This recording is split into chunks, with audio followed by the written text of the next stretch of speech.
No es la tigresa del Oriente, es Laida Sansores quien ofreció un informe de gobierno con mucho ritmo, luego le dio un refilón a su villano favorito, Alito Moreno, y así estuvo el zarpazo.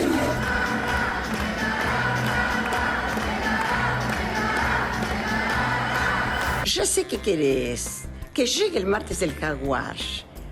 Nuevo audio de Alito. La que replicó los pasos de Laida es a quien le urge candidatura presidencial. Estos son los esqueletos de esta semana. Yo soy Irving Pineda.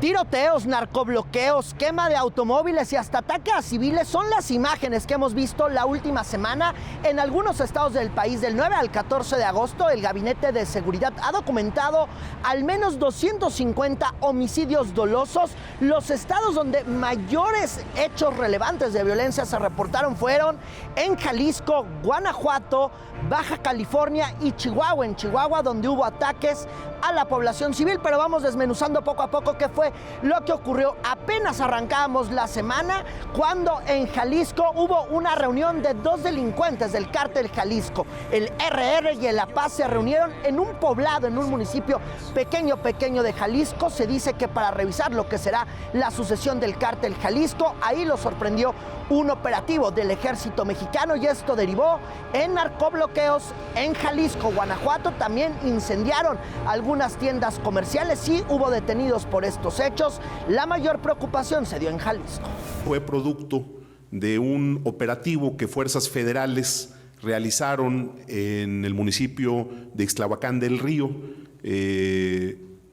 para enfrentar a grupos de la delincuencia organizada que a su vez como reacción intentaron bloquear las salidas de la ciudad para evitar que los refuerzos pudieran llegar a este punto. 14 narcobloqueos, 16 detenidos, lo ocurrido allá en Jalisco y Guanajuato cuando iniciaba la semana. Terminó la semana y la nota estaba en Baja California. Resulta que la noche del viernes y durante el fin de semana, sábado y domingo, en Tijuana, Mexicali, Playa Rosarito y Ensenada se reportaron quema de automóviles. Se sospecha del cártel Jalisco Nueva Generación, aunque quien dio la nota, pues sí, fue la alcaldesa de Tijuana.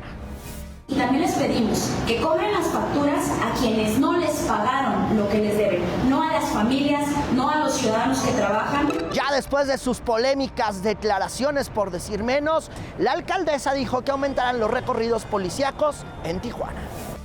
3,000 elementos de la Guardia Nacional se desplegan en todo Baja California y en Tijuana particularmente casi 2,000 elementos de la Policía Municipal van a estar coordinados con la Federación.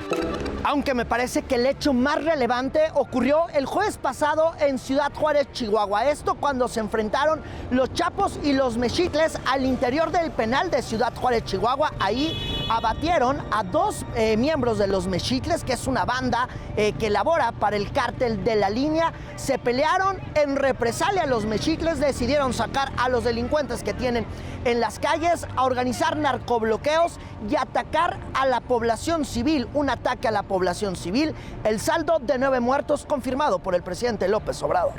Algo que no se había presentado y ojalá no se repita, porque se agredió a la población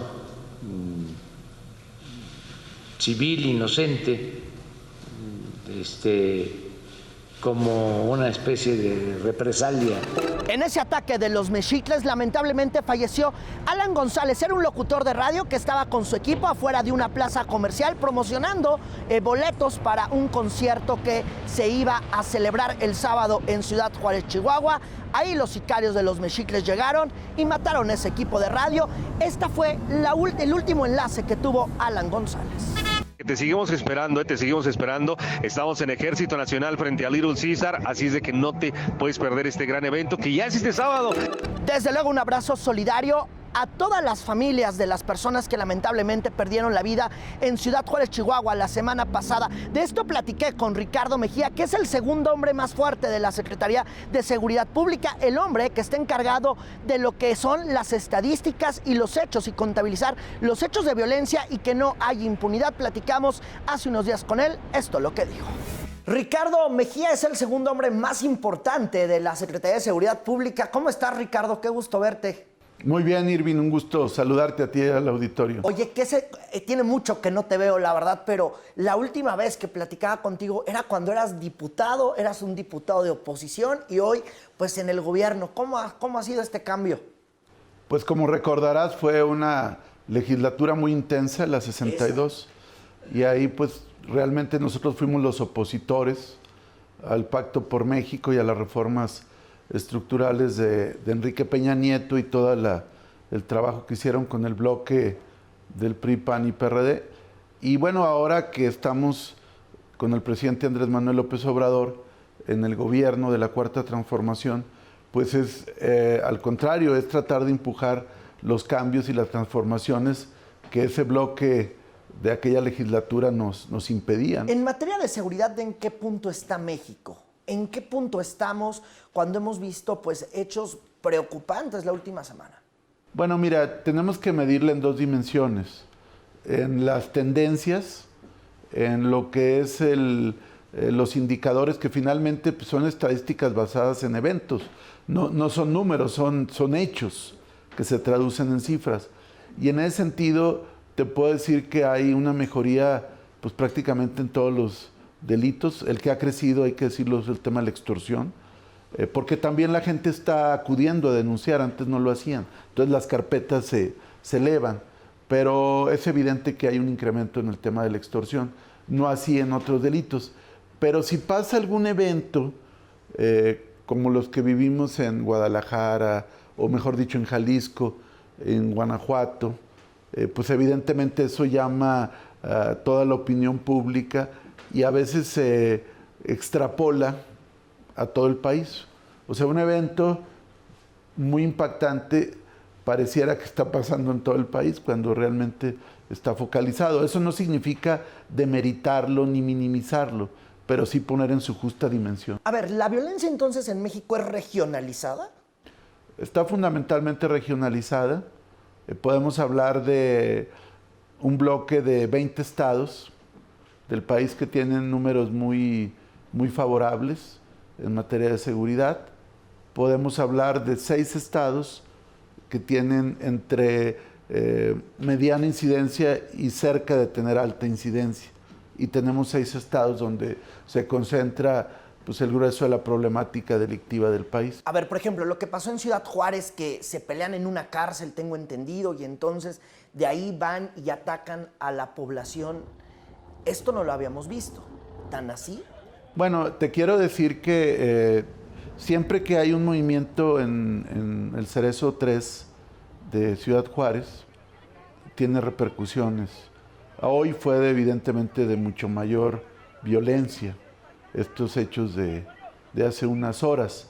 Pero, por ejemplo, cuando se hizo una intervención a este cerezo para tratar de hacer una inspección y revisar que no hubiera armas y tratar de separar a los grupos que al interior del propio penal tienen disputas, ahí también se manifestó con bloqueos y con acciones.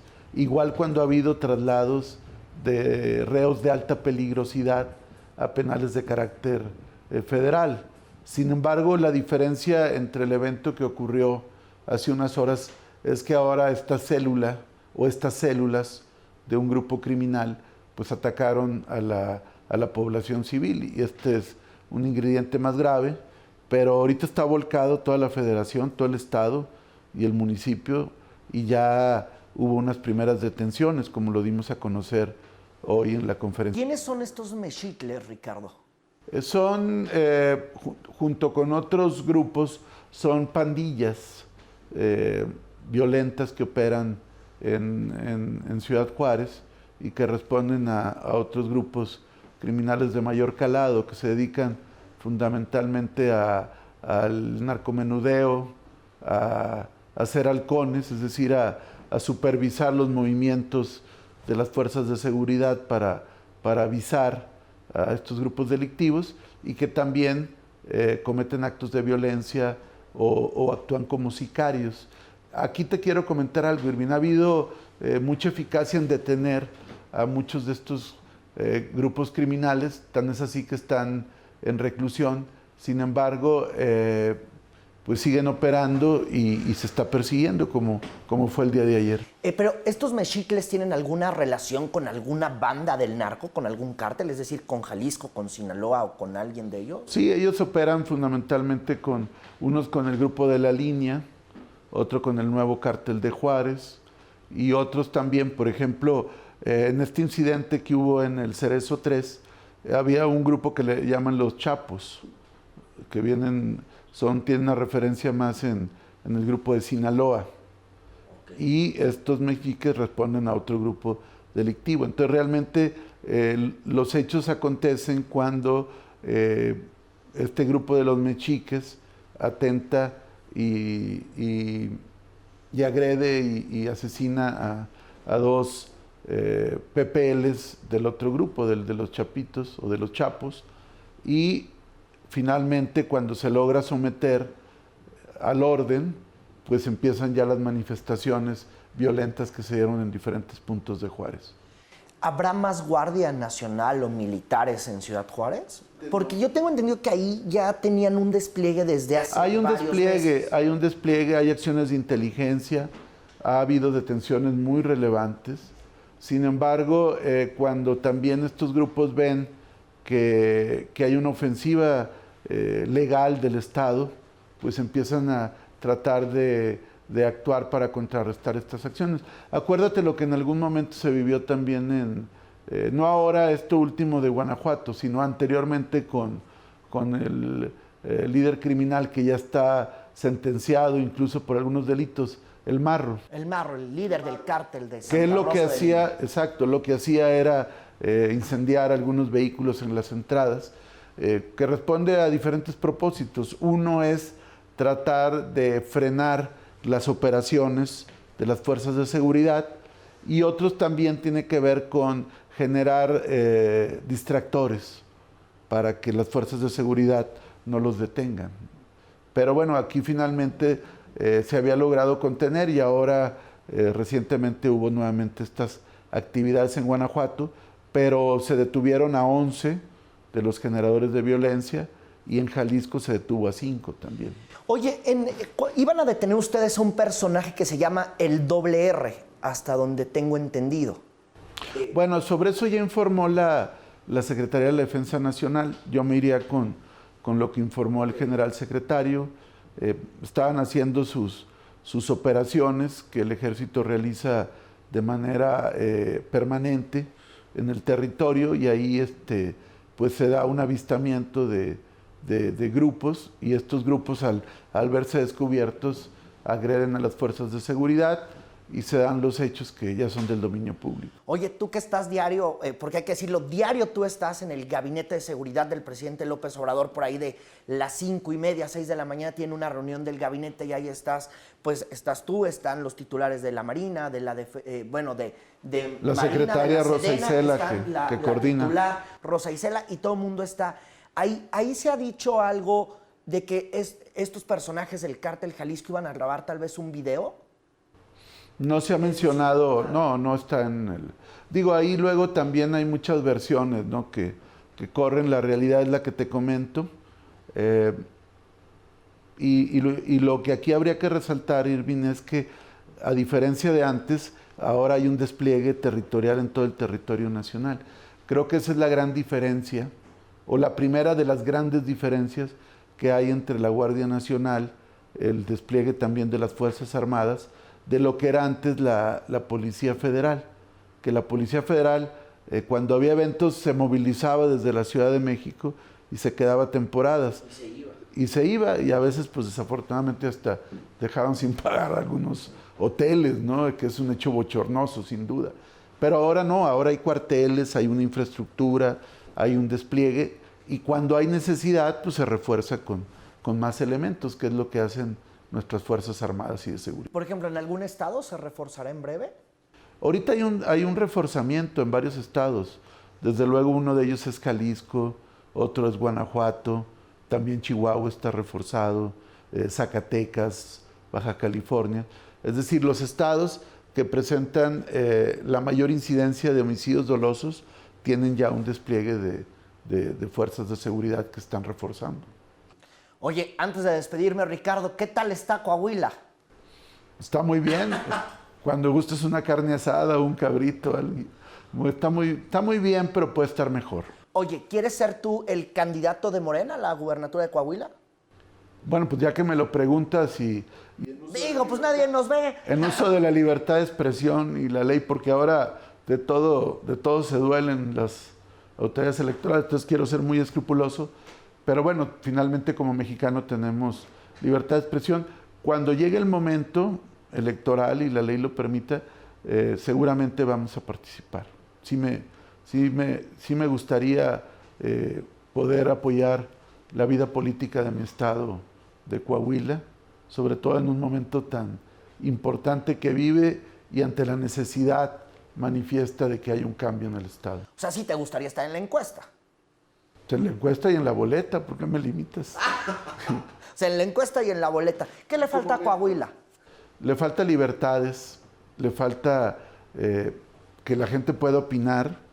Hay un régimen autoritario que no permite la libre expresión, que como en algunos otros lugares desafortunadamente persigue al opositor. Pero además falta combatir también la impunidad, Irving. Hay una deuda pública de más de 40,000 millones de pesos que no se tradujo en ninguna obra de infraestructura, en ningún macroproyecto, que fue lisa y llanamente corrupción, y que esta deuda sigue impune y nos sigue costando mucho a los coahuilenses, y definitivamente eso le duele a Coahuila, y le duele también que el gobernador Riquelme pues se la pasa siempre peleándose con la federación, bloqueando los proyectos de la federación, y necesitamos un gobierno estatal que haga sinergia con el gobierno federal para poder apoyar a la población y a los coahuilenses. ¿Morena no se va a dividir de los aspirantes que tiene? No hay ni Morena ni quienes creen en la cuarta transformación. Yo creo que quien realmente está vinculado a este proyecto va a abonar por la unidad. Ok, pues ya veremos qué ocurre. Es Ricardo Mejía y ya veremos qué tal se pone Coahuila y nos invitas a una carne asada. Claro que sí, Irving, o un cabrito. Un cabrito estaría mejor. Es Ricardo Mejía, el segundo hombre más importante de la Secretaría de Seguridad Pública, que en las últimas horas la verdad es que ha robado. Ahí está conversación con Ricardo Mejía. En medio de estos hechos de violencia, el presidente López Obrador ha propuesto que la Guardia Nacional pase al Ejército Mexicano, pase a la Sedena. Para que en teoría pueda darse esto, necesita enviar una iniciativa al Poder Legislativo para modificar algunos artículos constitucionales. Sin embargo, el presidente ha tomado una ruta diferente, que es la de emitir un acuerdo en el Diario Oficial de la Federación. Una especie de decreto es lo que quiere hacer el presidente, así lo dijo la semana pasada. Dependiendo de la Secretaría de la Defensa, pero que también, además de sus funciones sustanciales, tanto Marina como Defensa. ¿Qué pasará con estos 115,000 elementos de la Guardia Nacional? Estos elementos, de acuerdo a lo que dicen los especialistas, pasarán ya de todas formas al Ejército Mexicano.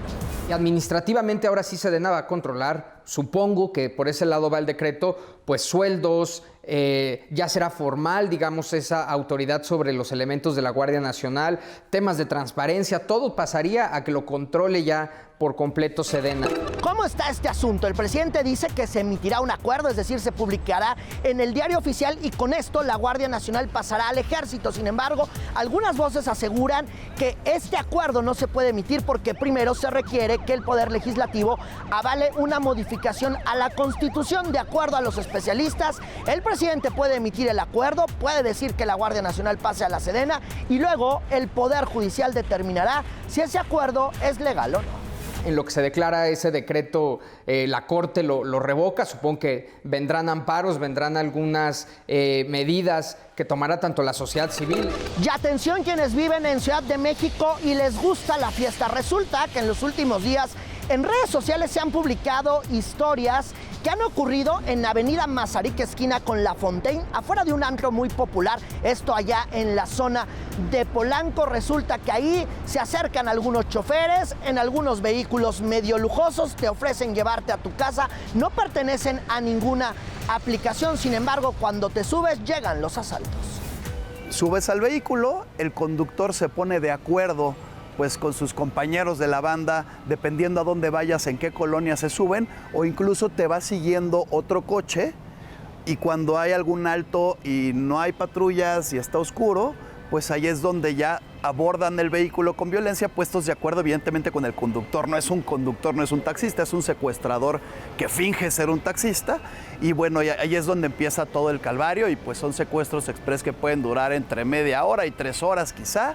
Son 4 personas en el último mes y medio en el mismo antro República. Ahí están las declaraciones de este abogado Gerardo Carrasco. Sin embargo, la alcaldía Miguel Hidalgo ha confirmado que no hay ninguna denuncia presentada ante la Fiscalía General de Ciudad de México. De acuerdo a los datos de la Fiscalía, no hemos recibido una sola denuncia de secuestro o secuestro express.